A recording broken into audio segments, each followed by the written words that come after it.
حضرت آدم علیہ السلام فرماتے ہیں کہ جب جنت سے نکال کے اما ہوا اور ان کو پھینکا گیا تو ایک ستارے کے مانند کہکشاں میں ایک ستارہ چمک رہا تھا. تو جبرائیل سے پوچھا, آپ کو علم ہے یہ بہت بڑی. پھر اسلام میں اب جن لوگوں نے تاریخ پڑھی ہے, خلفائے راشدین کے بعد امیوں کا زمانہ آتا ہے. حضرت امیر معاویہ اس کے بانی تھے, اس کے بعد اس کا بیٹا یزید, پھر معاویہ ثانی, پھر مروان بن حکم, پھر عبد الملک بن مروان, پھر ولید بن عبد الملک, پھر سلیمان بن عبد الملک, پھر ہشام بن عبد الملک, پھر حضرت عمر بن عبد العزیز, اور جاتے جاتے 38. پھر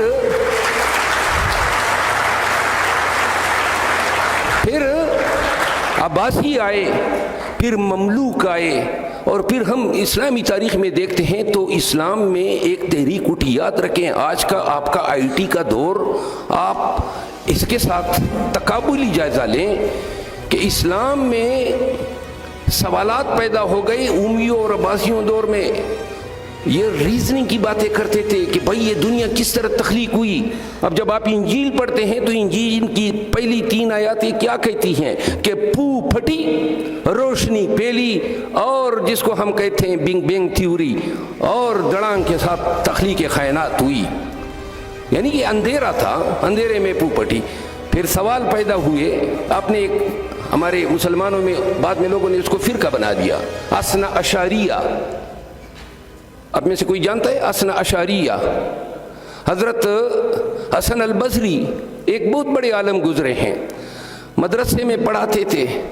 تو ان کے پاس 3 لوگ گئے, انہوں نے کہا یا شیخ ایک شخص ہے, اس کا جو چھوٹا بیٹا ہے وہ 3 ماہ کی عمر میں مر گیا, تو یہ کہاں جائے گا, جنت میں جائے گا یا دوزخ میں جائے گا؟ تو حضرت حسن البصری نے فرمایا کہ حضرت اللہ تعالیٰ نے تو اپنی ربوبیت کی قسم کہا کہ یہ قرآن میں وعدہ کیا ہے. عنکبوت, سورہ عنکبوت کا حوالہ دیا کہ جو انفینسی میں those who die in infancy will act as a redeemers for their parents, یعنی اپنے والدین کے لیے وہ وکیل ہوں گے بروز محشر. تو لہذا خود تو جنت جائیں گے, والدین کا بھی وسیلہ بنیں گے. دوسرا سوال, وہ دوسرا بیٹا ہے 30 سال کی عمر میں دنیا کے جہاں کا گند کیا, شرک کیا, قتل کیا, فساد کیا, فتنہ کیا, وہ کہاں جائے گا؟ انہوں نے کہا کہ اللہ تعالیٰ نے تو باقاعدہ عہد کیا ہے کہ گناہوں میں سے میں شرک کی معافی نہیں دے سکتا ہوں, تو لہذا جو شرک کرے گا وہ جائے گا دوزخ میں. انہوں نے کہا وہ تیسرا ہے, اور اس نے ساری زندگی پیغمبر اسلام کے بتائی ہوئے راستوں پہ سفر کی, تو وہ شخص کدھر جائے گا؟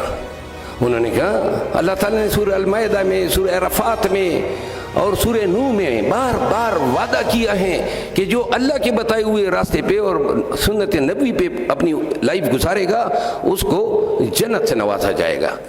تو انہوں نے کہا حضرت اب یہ ذرا توجہ دیں کہ یہ جو درمیان والا بیٹا ہے وہ اگر کہہ دے کہ یا خدا مجھے بھی 3 ماہ کا ہو کے مار دیا ہوتا, میں کم از کم دوزخ تو نہ جاتا.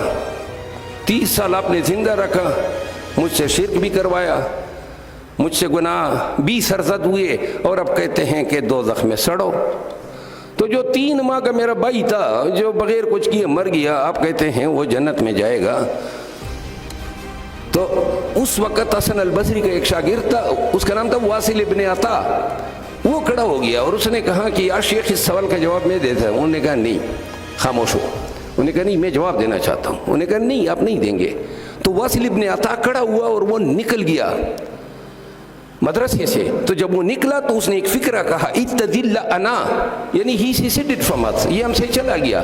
وہ جو ہی مدرسے سے باہر نکلا وہ 3 لوگ اس کے پیچھے آئے, کوئی فرلانگ آگے روک کے کہا آپ بتائیں آپ کا ذہن کیا کہتا ہے؟ انہوں نے کہا کہ خدا نے یہ بھی تو کہا ہے کہ آمنت باللہ وملائکتہ وکتبہ ورسلہ والیوم الآخر والخیر والشر, یعنی والیوم الآخر.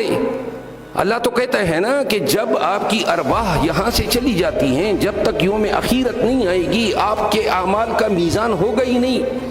تو کس طرح بغیر روز آخرت کے فیصلے کے آپ ابھی سے کسی کو فتوے دے رہے ہیں، نواز رہے ہیں کہ تمہیں عذاب قبر ملے گا، تمہیں دوزخ ملے گی، تمہیں ہو سکتا ہے اللہ تعالیٰ جو ہیں وہ مثال دی کہ ابراہیم ابن ادم اور اصحاب کہف کے کتے کی مثال دی۔